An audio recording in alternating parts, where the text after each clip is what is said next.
Hi കൂട്ടുകാരെ. അപ്പോൾ beauty and ക്യൂട്ടിയുടെ പുതിയൊരു വീഡിയോയിലേക്ക് എൻ്റെ എല്ലാ കൂട്ടുകാർക്കും സ്വാഗതം. അപ്പോൾ എന്നത്തെ പോലെ തന്നെ ഇന്ന് നമുക്കിടെ കോഴികളുടെ വിശേഷങ്ങൾ തന്നെയാണ് കേട്ടോ പറയാനുള്ളത്. ഇതുവരെ എനിക്ക് നിങ്ങളോടൊരു സന്തോഷ വാർത്തയായിട്ട് മുട്ടയിട്ടു എന്ന് പറയാനായിട്ട് സാധിച്ചിട്ടില്ല. കാരണം നമ്മുടെ കോഴികൾ ഇപ്പോഴും ഒരെണ്ണം പോലും മുട്ടയിട്ട് തുടങ്ങിയിട്ടില്ല. അതൊരു ആദ്യമായിട്ട് ചെയ്യുന്നവരെ സംബന്ധിച്ചൊരു വലിയ സങ്കടകരമായ കാര്യം കേട്ടോ. കാരണം നമ്മൾ രണ്ടു നേരം ഇതിനെ തീറ്റ വാങ്ങി കൈത്തീറ്റ പോലും നമ്മൾ കൊടുക്കുന്നില്ല. ഞാൻ ചെയ്യുന്നില്ല. അപ്പോൾ നമ്മൾ റൂള് ആദ്യമായിട്ട് വാങ്ങുന്നവർ സ്വാഭാവികമായിട്ടും അതൊക്കെ തന്നെയല്ലേ ചെയ്യുള്ളൂ. BV3 ആണ്, ഇനി പുറത്തുനിന്ന് തീറ്റ കൊടുത്തിട്ട് മുട്ട കുറഞ്ഞാലോ എന്നോർത്ത് ആരും കൈത്തീറ്റ ഒന്നും കൊടുക്കാൻ ചാൻസ് ഇല്ല. നമ്മളെല്ലാവരും അവരെന്താണോ പറയുന്നത് ആ രീതിയിലുള്ള ഫുഡാണ് ഇവർക്ക് കൊടുക്കുന്നത്, തീറ്റ മേടിച്ചാണ് കൊടുക്കുന്നത്. പക്ഷേ ഇതിപ്പോൾ ഞാൻ കോഴി വാങ്ങിയിട്ട് ഞാൻ 4 മാസത്തിലാണ് വാങ്ങിയത്. ഇപ്പോൾ ഏകദേശം എൻ്റെ കയ്യിൽ കിട്ടിയിട്ട് 1.5 മാസം ആകാറാകുന്നു. അതായത് ടോട്ടൽ 5.5 മാസം ആകാറാകുന്നു. പക്ഷേ ഇതുവരെയും ഒരെണ്ണം പോലും മുട്ടയിട്ട് തുടങ്ങിയിട്ടില്ല കേട്ടോ. പിന്നെ ഇതിങ്ങടെ തൂവൽ പൊഴിഞ്ഞു പോകുന്നുണ്ട്. കിട്ടിയ ടൈമിൽ ഒരു 5 എണ്ണം ഒഴികെ ബാക്കി എല്ലാത്തിൻ്റെയും തൂവൽ പൊഴിഞ്ഞതായിരുന്നു. അപ്പോൾ അത് കാരണം കൊണ്ട് ഇപ്പോൾ വീണ്ടും തൂവൽ പൊഴിച്ച് കണ്ടപ്പോൾ എനിക്ക് അത്ര ടെൻഷനൊന്നും ഉണ്ടായില്ല. പിന്നെ അതേ കണ്ടോ, ഈ അടി നന്നായിട്ട് ക്ലീൻ ചെയ്തും കൊടുക്കണം.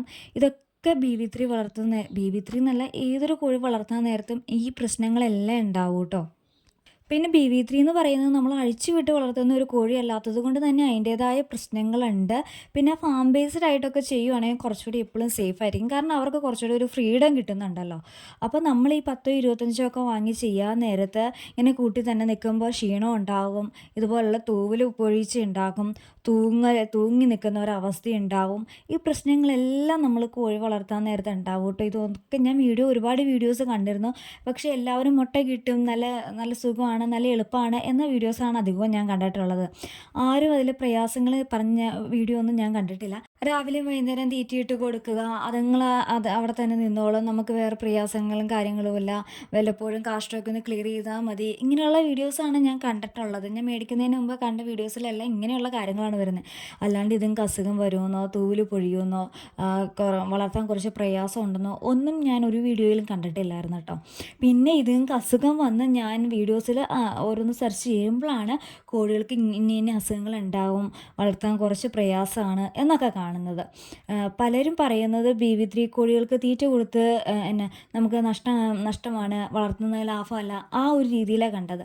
അപ്പോൾ അത് പോസിറ്റീവ് വൈബിൽ തന്നെ എടുത്തായിരുന്നു മേടിച്ചത്. പക്ഷേ മേടിച്ച് കഴിഞ്ഞപ്പോഴാണ് ഈ പ്രശ്നങ്ങളൊക്കെ കണ്ടു തുടങ്ങുന്നത്. പിന്നെ ഇപ്പോൾ എന്തായാലും നമ്മൾ വാങ്ങി, അപ്പോൾ ഇനി വാങ്ങാൻ പോകുന്നവർക്കെങ്കിലും ഇത് ഉപകാരപ്പെടട്ടെ എന്ന് ഞാൻ കരുതി. നമ്മൾ ചെറിയ രീതിയിലൊക്കെ തുടങ്ങാൻ നേരത്ത് ഇങ്ങനെയുള്ള കുറച്ച് പ്രശ്നങ്ങളൊക്കെ വരും. അപ്പോൾ അതിനെങ്കിലും തരണം ചെയ്യാനുള്ള, ഇതിപ്പോൾ 4.5 മാസത്തിലാണ് BV3 മുട്ടയിടുന്നതെന്നാണ് ഞാൻ കണ്ടിട്ടുള്ളത്. പക്ഷേ നമുക്കിത് കിട്ടിയിട്ട് 5.5 മാസമായി. ഇതുവരെ ഒരെണ്ണം പോലും മുട്ടയിട്ട് തുടങ്ങിയിട്ടില്ല. പറയുന്ന രീതിയിലാണ് രാവിലെയും വൈകുന്നേരം നമ്മൾ ഇതിന് തീറ്റ വാങ്ങിയാണ് കൊടുക്കുന്നത്, ഗ്രോവറാണ് കൊടുക്കുന്നത്. പക്ഷേ ഇതുവരെ മുട്ടയിട്ടും തുടങ്ങിയിട്ടില്ല. അപ്പോൾ അങ്ങനെയുള്ള എല്ലാ കാര്യങ്ങളും ഞാൻ ഈ വീഡിയോയിൽ പറയുകയാണ്. കാരണം ഇനി വാങ്ങാൻ പോകുന്നവർക്കെങ്കിലും ഇത് ഉപകാരപ്പെടട്ടെ എന്ന് കരുതി ആരെയും ഞാൻ നിരുത്സാഹപ്പെടുത്തുകയല്ല. മുട്ട ഇടുമായിരിക്കും, 1 മാസമോടെ കഴിഞ്ഞ് അല്ലെങ്കിൽ 2 മാസം കഴിഞ്ഞ് ഇതുങ്ങൾ മുട്ട ഇടുമായിരിക്കും. ഇനിയിപ്പം ഞാൻ എന്തായാലും വാങ്ങി വെയിറ്റിങ്ങിലാണ്. അതുപോലെ ചിലർ പറയും 2 മണിക്കൂർ കൊണ്ട് കംപ്ലീറ്റ് തീറ്റയെ ഇവർ തിന്ന് തീർക്കും എന്നൊക്കെ. പക്ഷെ ഞാനിപ്പോൾ രാവിലെ കൊടുത്താണത് കണ്ടില്ലേ, ഇപ്പോഴും ഉച്ചയായിട്ടുണ്ട് ഇപ്പോൾ സമയം. ഇപ്പോഴും അതും ഇതിൻ്റെ അകത്ത് ഫുഡൊക്കെ കിടക്കുന്നുണ്ട്. വൈകുന്നേരം ആകുമ്പോഴത്തേക്കും ചിലപ്പോൾ ഇത് കംപ്ലീറ്റ് ക്ലിയർ ചെയ്യാറുണ്ട്. അല്ലാതെ 2 മണിക്കൂറും കൊണ്ടൊക്കെ ഫുഡ് കംപ്ലീറ്റ് ആകുന്ന ഒരിത് എനിക്ക് ഇതുവരെ അനുഭവം ഉണ്ടായിട്ടില്ല. വളർത്തുന്നവരുണ്ടെങ്കിൽ അതും കൂടി ഒന്ന് കമൻറ്റ് ചെയ്ത് രേഖപ്പെടുത്തുവാണെങ്കിൽ നന്നായിരിക്കും. പിന്നെ തൂവൽ പോകുന്ന കാര്യം, അതെന്തുകൊണ്ടായിരിക്കും ഈ തൂവലിങ്ങനെ കൊഴിഞ്ഞു പോകുന്നത് എന്നെങ്കിൽ ആർക്കെങ്കിലും അറിയാമെങ്കിൽ അതും കൂടി ഒന്ന് പറഞ്ഞു തരുമായിരുന്നെങ്കിൽ വലിയ ഉപകാരമായിരുന്നു.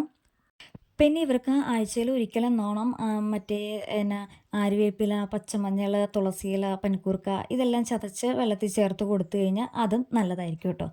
പിന്നെ നമുക്കിടെ മുയൽക്കുട്ടന്മാരുടെ അടുത്തേക്ക് വന്നു കഴിയുകയാണെങ്കിൽ ഇവർ ഏകദേശം 2 മാസം ആകാറായിട്ടുണ്ട് കേട്ടോ. വലിയ കുഴപ്പമൊന്നുമില്ല, ഹാപ്പി ആയിട്ടിരിക്കുന്നത് 4 പേരും. ഇതിൽ 2 പെണ്ണും 2 ആണും ആണ് കേട്ടോ. ഞാൻ ഇതിന് മുമ്പും പറഞ്ഞിട്ടുണ്ട്. അപ്പോൾ ആദ്യമായിട്ട് കാണുന്നവർക്ക് മനസ്സിലാകാൻ വേണ്ടിയിട്ട് പറഞ്ഞതേ ഉള്ളൂ. അപ്പോൾ ഞാൻ ചിന്തിക്കുന്നത് ഇപ്പോൾ 2 മാസം ആകാറായല്ലോ, അപ്പോൾ ഇനി അമ്മയുടെ കൂടെ കിടത്താതെ നമുക്ക് വേറെ സൗകര്യങ്ങളൊന്നുമില്ല, ഈ ഒരു ചെറിയ കൂട് മാത്രമേ ഉള്ളൂ. അപ്പം ഞാൻ ഓർക്കുന്ന ആൺപിള്ളേരെ 2 പേരെയും അച്ഛൻ്റെ കൂടെ, അതായത് ആൺമുയലിൻ്റെ കൂടെ കിടത്തിയാലോ എന്നിങ്ങനെ ചിന്തിക്കുന്നുണ്ട്. പറയുന്നുണ്ട്.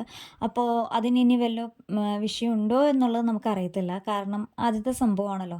അപ്പോൾ അതിന് വല്ല പ്രോബ്ലം ഉണ്ട് എന്നുണ്ടെങ്കിൽ അറിയാവുന്നവർ ഒന്ന് കമൻറ്റ് ചെയ്ത് പറയണേ. കാരണം നമുക്കറിയത്തില്ല. അപ്പം ഞാൻ ഓർക്കുന്നത് 2 ആൺമുയലിനെ ഇനി മറ്റേ അച്ഛൻ്റെ കൂടെ ഇടാം.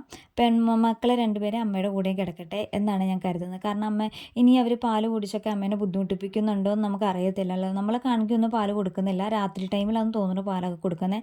ഇപ്പോഴും കുടിക്കുന്നുണ്ടെന്നൊന്നും നമുക്ക് അറിഞ്ഞുകൂടാ കേട്ടോ. അപ്പോൾ അത് കാരണം കൊണ്ട് ഇനി അമ്മയ്ക്കൊരു ബുദ്ധിമുട്ടുണ്ടാവണ്ടല്ലോ എന്ന് കരുതിയിട്ട് അങ്ങനെ സെപ്പറേറ്റ് ചെയ്യാമെന്നാണ് വിചാരിക്കുന്നത്. അതിലെന്തെങ്കിലും വിഷയമുണ്ടോ എന്നുള്ളത് അറിയാവുന്നവരൊന്ന് ജസ്റ്റ് കമൻറ്റ് ചെയ്ത് പറഞ്ഞു തരണേ. അപ്പോൾ മുയൽക്കുട്ടന്മാരും ഹാപ്പി ആയിട്ട് തന്നെയാണ് ഇരിക്കുന്നത്. വലിയ വിഷയമൊന്നുമില്ല. അവരിപ്പോൾ എല്ലാ ഫുഡും കഴിക്കുന്നൊക്കെ ഉണ്ട് കേട്ടോ. നമ്മൾ കൊടുക്കുന്ന ചോറായാലും പുല്ലായാലും എല്ലാം അവർ ഫുഡ് കഴിക്കുന്നുണ്ട് കേട്ടോ. അപ്പോൾ അവരുടെ കാര്യത്തിൽ കുഴപ്പമൊന്നുമില്ല. ഇടയ്ക്കൊക്കെ ഞാൻ ഇവരെ പുറത്ത് അഴിച്ചൊക്കെ വിടും കേട്ടോ. ചെറുപ്പത്തിൽ അങ്ങനെ ഒരു ഹാബിറ്റ് ഉണ്ടാക്കുവാണെങ്കിൽ നല്ലതാണല്ലോ എന്ന് കരുതിയിട്ട് അവർക്കൊരു റിലീഫാണല്ലോ. അപ്പോൾ അത് കാരണം കൊണ്ട് ഒരു മണിക്കൂറൊക്കെ വൈകുന്നേരങ്ങളിൽ ഇറക്കി വിടാറുണ്ട്. അപ്പോൾ നമ്മൾ ശ്രദ്ധിക്കണം കേട്ടോ. കാരണം എന്തെങ്കിലുമൊക്കെ വന്ന് കടിച്ചു കഴിഞ്ഞ് കഴിഞ്ഞാൽ അത് അപകടമാണ്. അത് കാരണം കൊണ്ട് നമ്മൾ ആ 1 മണിക്കൂറും അവർക്ക് വേണ്ടിയിട്ട് സ്പെൻഡ് ചെയ്യാനായിട്ട് ശ്രദ്ധിക്കണം കേട്ടോ. അപ്പോൾ മുയൽ വളർത്താൻ താല്പര്യം ഉള്ളവർക്കും അതും നല്ലൊരു വരുമാന മാർഗ്ഗമാണ്. അപ്പോൾ വേണ്ടവരൊന്ന് ട്രൈ ചെയ്ത് നോക്കുക. അപ്പോൾ ഇത്രയേ ഉള്ളൂ കേട്ടോ നമുക്കിടെ കോഴി വിശേഷവും മുയൽ വിശേഷവും എന്ന് പറയുന്നത്. അപ്പോൾ ഇന്നത്തെ വീഡിയോ എന്ന് പറയുന്നത് ഇത്രയേ ഉള്ളൂ കേട്ടോ. വിശേഷങ്ങളൊക്കെ കേട്ട് കഴിഞ്ഞാൽ നിങ്ങൾക്ക് ഇഷ്ടമായി എന്നുണ്ടെങ്കിൽ ഒന്ന് ലൈക്ക് ചെയ്യാൻ മറക്കരുതേ. അതുപോലെ തന്നെ ആദ്യമായിട്ട് കാണുന്ന ഏതെങ്കിലും കൂട്ടുകാരുണ്ടെങ്കിൽ ഒന്ന് സബ്സ്ക്രൈബ് കൂടി ചെയ്ത് സപ്പോർട്ട് ചെയ്യണേ. അപ്പോൾ മറ്റൊരു വീഡിയോ ആയിട്ട് നമുക്ക് വീണ്ടും കാണാം. അതുവരേക്കും ടാറ്റാ ബൈ.